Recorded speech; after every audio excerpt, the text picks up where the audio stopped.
Here's a strange pattern. The first great states on Earth, Egypt, Mesopotamia, the Indus Valley, early China, all appear in basically the same place. A hot, dry region wrapped around a river. Not the lush rainforest, not the temperate woodlands with reliable rain, the deserts with a river running through them. And these weren't just any states. They were the heavy ones, god kings, armies of scribes, pyramids built by workforces the size of cities. Total power. Coincidence? One man says no. He said the answer was in the water, and that if you understood irrigation, you could predict tyranny. He was partly wrong, but the ways he was wrong turned out to be more interesting than the ways he was right. Find out how and discover how magic alters all of it. Karl Wittfogel, writing in the 1950s, called them hydraulic empires. His logic runs like a machine. Step 1. In an arid climate, farming means irrigation. No canals means no calories. Step 2. Irrigation at scale is a monster of a logistic problem. You need thousands of workers digging and dredging. You need surveyors, schedules, grain stores to feed the work gangs, and you need some authority, deciding which fields gets water and which ones die. Step 3. And here's your trap. Whoever runs the water runs you. In rain-fed Europe, a rebellious lord could hole up in his castle and live off his own fields. The sky waters everyone equally. The king cannot turn it off. But in the river valley, the state doesn't just tax the harvest, the state made the harvest possible. Just one pyramid of control, with water at the bottom and a god king at the top. Wittfogel called it Oriental despotism, a phrase doing double duty, because he was an ex-communist aiming this book squarely at Stalin and Mao. The hydraulic empire, he argued, never really died. It just changed uniforms. Swap the canal ministry for the Central Planning Bureau, and the same trap resets. The party now decides who gets a grain quota, a factory job, a ration card, so refusing it still means starving, just with tractors instead of dikes. Now run the whole machine through a magic filter for a second. What if magic could conjure water out of nothing? Would the chain still hold at step 1? Or does it start to slip?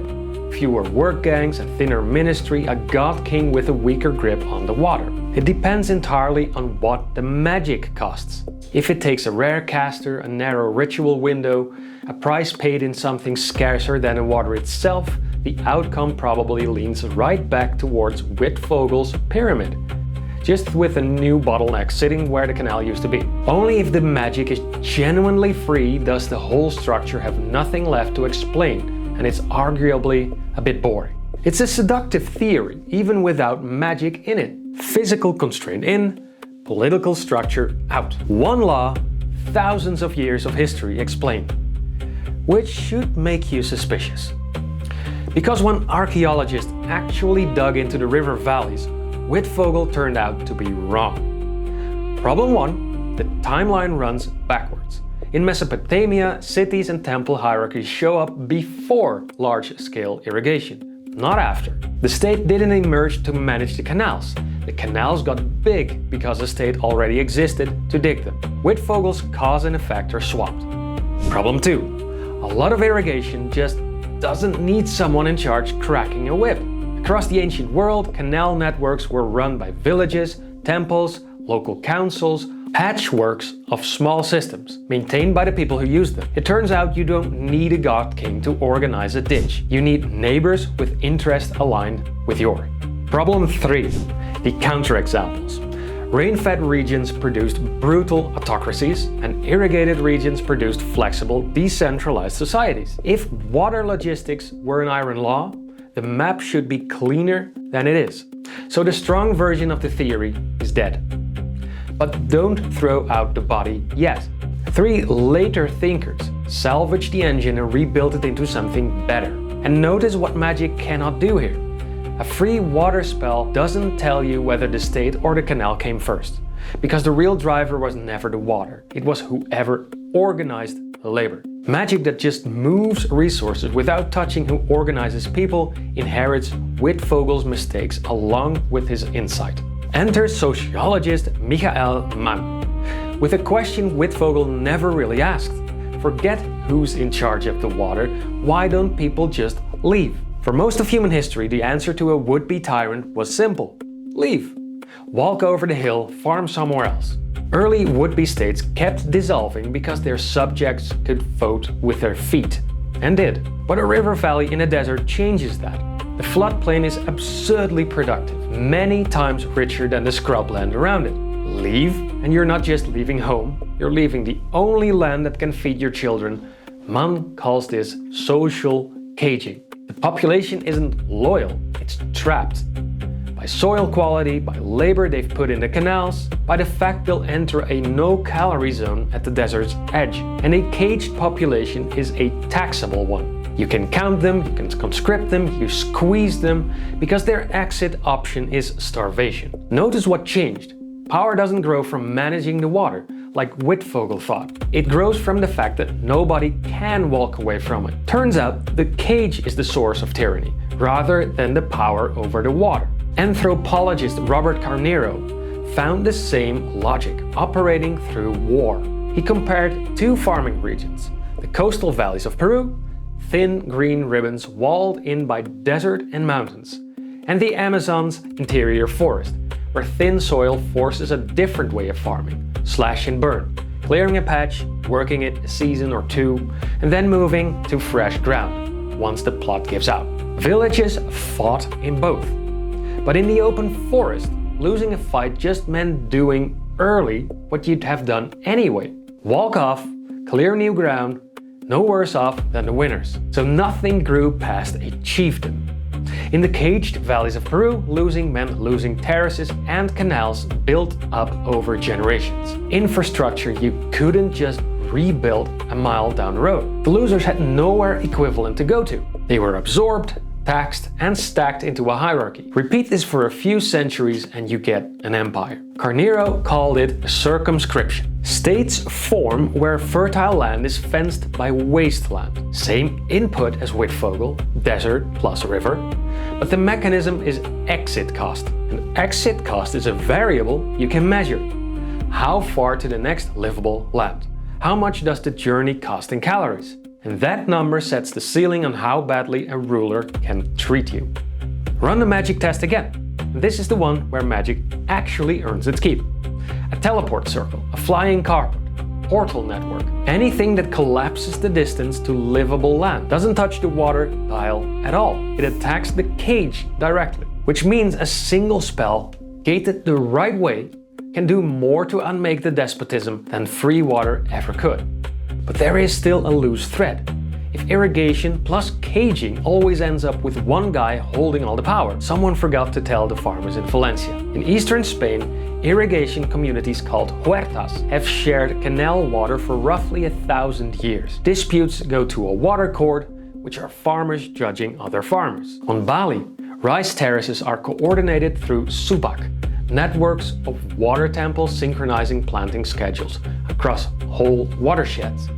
Again, a complex hydraulic society, but no god king in sight. Political economist Elenor Ostrom made a career of cases like these and won a Nobel Prize for it. Her finding: communities can govern shared resources themselves indefinitely if the institutions are built right. Clear boundaries on who's in, rules matched to local conditions, monitoring by the users themselves, graduated punishments, a warning before a fine before expulsion, and cheap and fast conflict resolution like a court that meets weekly at the church door. Get those pieces right and irrigation doesn't produce a pharaoh. It produces a very durable co-op. The water still concentrates opportunity for power, but institutions decide who catches it. One more magic test before we assemble a machine.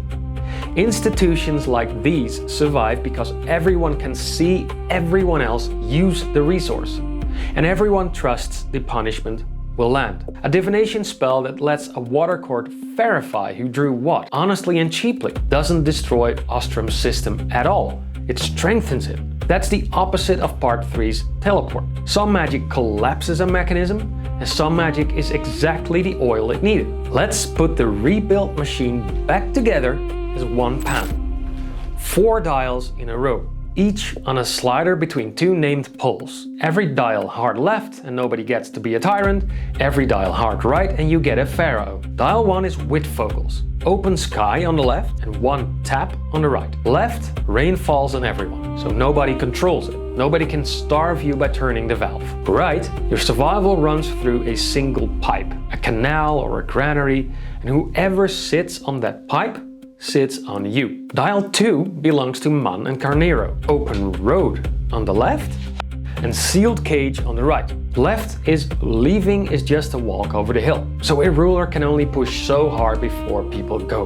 Leaving means dying before you reach anything better, so nothing checks the ruler's grip and it only tightens with time. Dial 3 is Ostrom's, community on the left and palace on the right. On the left, the people using a resource govern it themselves, watching each other and punishing cheats. Right, no local body is strong enough to hold it, so control drifts up to whoever's throne is closest. Dial 4 is magic. Commons on the left, court magic on the right. Left, magic is cheap and common enough that nobody can fence it off. Right, magic is rare, expensive and needs a license or a decade of training, the kind that only ever ends up in a palace. This dial doesn't tyrannize anybody by itself, decides which way the other 3 get shoved once magic shows up. And it never gets to shove all 3 at once for free. Unless magic is your solution for everything, but again, that is quite boring. Run Egypt across the panel and every dial sits hard right. 1 tap, sealed cage, palace. And dial 4 isn't even wired in, because there's no magic in the room at all, obviously. 3 dials pinned right, and history obliges. Pharaoh, priesthood, pyramids. Now, wire dial 4 in on the commons side, and watch what happens.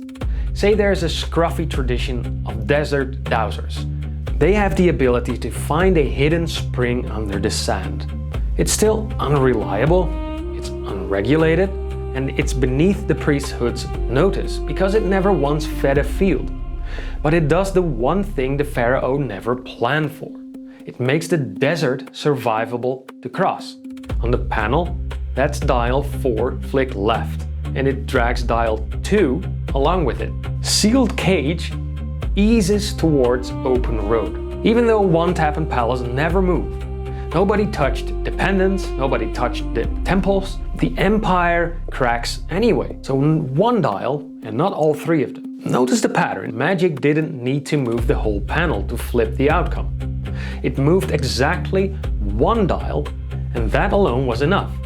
That's the whole lesson buried in the wreckage of Wittfogel's theory. Geography doesn't decide your politics for you. It sets prices on leaving, on organizing, on resisting, and people respond to whatever price they're handed. Magic might alleviate some prices, but it can also introduce new ones. It is up to you to find them. If you want to actually try this on your own map, there's a free worksheet on my website. All 4 dials laid out so you can pin them down before you write a single ruler. Grab it, and if you want to argue about where your dials should sit, that's exactly what the Discord is for. Have a good one, and hopefully I will see you in the next one.